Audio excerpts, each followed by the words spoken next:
लगभग यहाँ पर 700 लोगों को पैसे मिले हैं, जो सरकारी आंकड़ा है। तो लगभग 600-700 लोग कुछ बेचारे रह गए हैं। सबकी बात की थी दिल्ली के अंदर में, किस कारण, मैंने पिछली दफ़ा कहा था, किस कारण ये लोग रह गए, इनके आंकड़े दिल्ली क्यों नहीं गए। तो इस पर हम बात कर रहे हैं, जल्दी इस पर भी बात करेंगे ताकि इन लोगों का मसला हल हो। क्योंकि उन लोगों ने जो काम किया है वो कोई किसी से छुपा नहीं है। ये लोग ना होते तो आज इस रामबन की ये पहाड़ियाँ भी खाली हो जाती।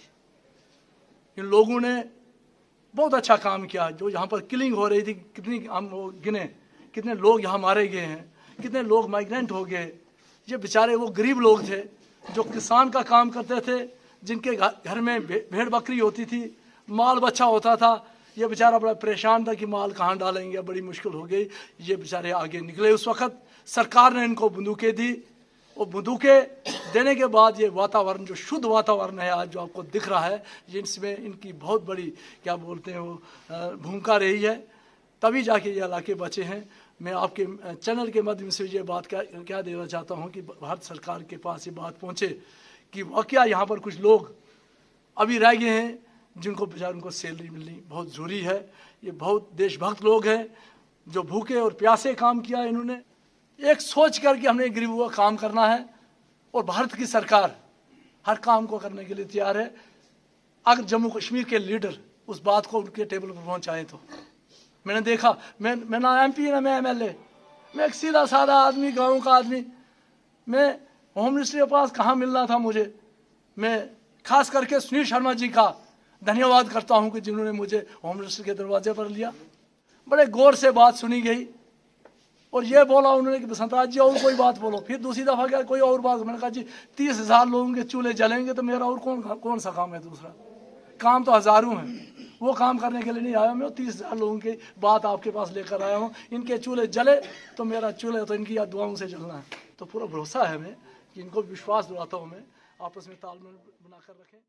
सर, जब हमारे 1990 में मिलिटेंसी फैली तो मिलिटेंसी का जोर बहुत ज़बरदस्त हुआ।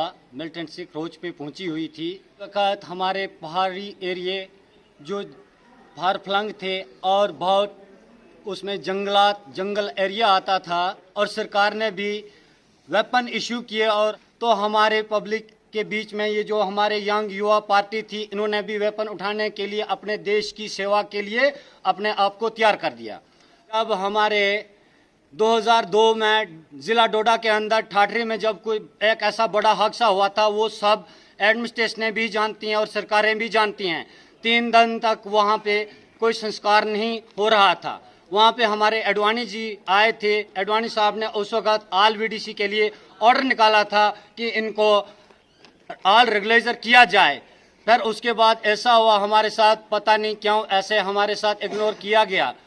तो वो जो हमारे कुछ कम्युनिटी के ग्रुप के अंदर 3 SPO बनाए गए और उसके अंदर जितनी भी ऑल VDC 94 से लेकर जब तक इशू हुई थी, उसके अंदर कोई भी किसी VDC मेंबर को उन्होंने पेड नहीं किया और सैलरी नहीं दी। मिलिटेंटों के साथ हमारे कई वीर भाइयों ने, VDC विलेज वाले जो जवान थे, उन्होंने अपने आप का बलिदान दिया है। 12-13 आदमियों की डेड बॉडियां, एक 96 की बात है, हमारे सर्वाधार में एक रात के मसले में 13 आदमियों की डेड बॉडियां मिली थी। वहाँ पे मिलिटेंसी के दौर में हमारे पे बहुत भारी सख्ती उठानी पड़ी है। भूखे और प्यासे दिन और रात हमारे VDC भाइयों ने, विलेज डिफेंस कमेटियों ने उस इलाकों को बचाया है।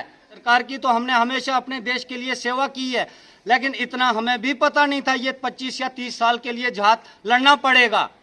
अगर लड़ना पड़ा तो सरकार को भी हमारे बारे में सोचना पड़ेगा, क्योंकि दुनिया के कोई भी देश की जनता है वो दिन ब दिन तरक्की की ओर जाती है। हमारे VDC विलेज गार्ड्स के जो भी फैमिलियां हैं वो पीछे की ओर बिछड़ रहे हैं।